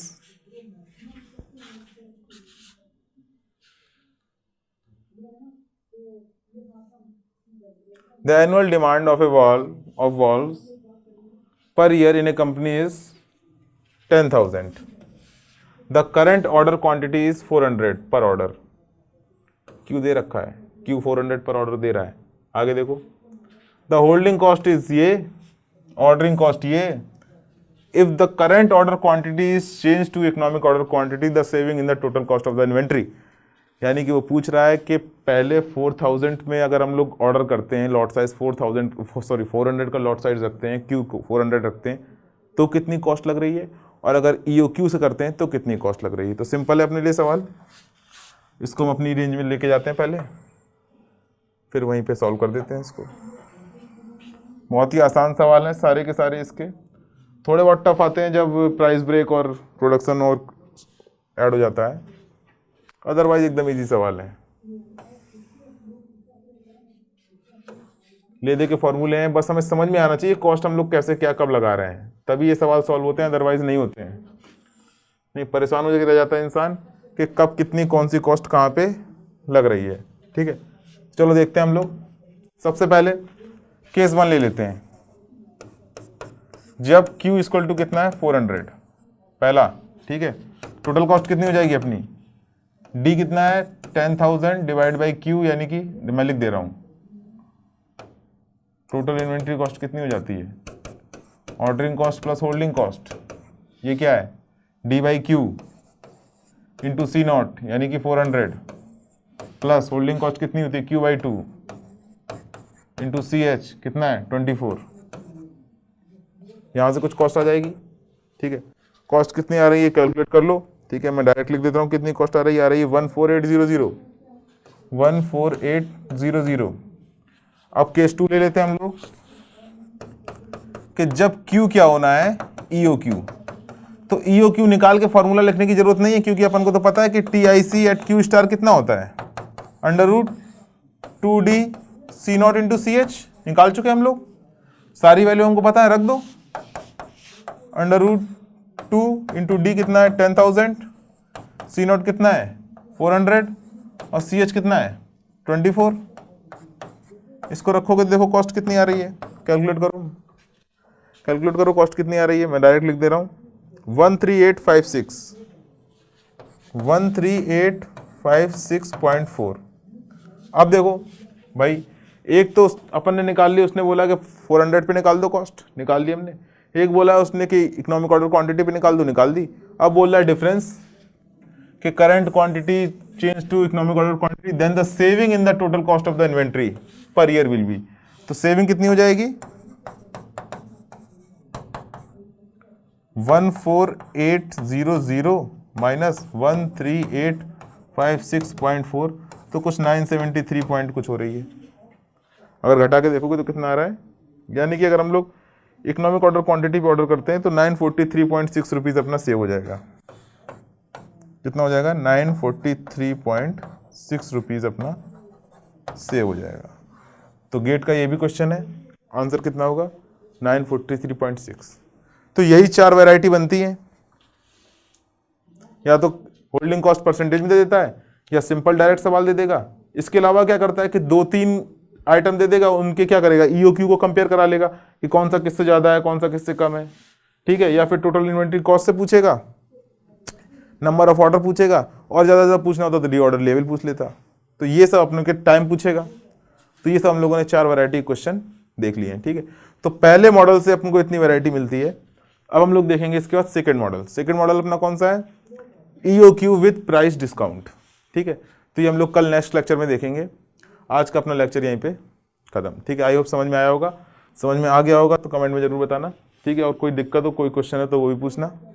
ठीक है, तो फर्स्ट लेक्चर अपना इन्वेंट्री खत्म हो गया। अभी हम लोग इसका 4 मॉडल और पढ़ने हैं। ठीक है, कौन कौन से, एक तो पढ़ना है EOQ विद प्राइस ब्रेक, उसके बाद फिर प्रोडक्शन मॉडल, शॉर्टेज मॉडल, और फिर प्रोबेबिलिटी का static demand, sorry profit demand और स्टैटिक इन्वेंट्री मॉडल। ठीक है, थैंक यू एवरीवन।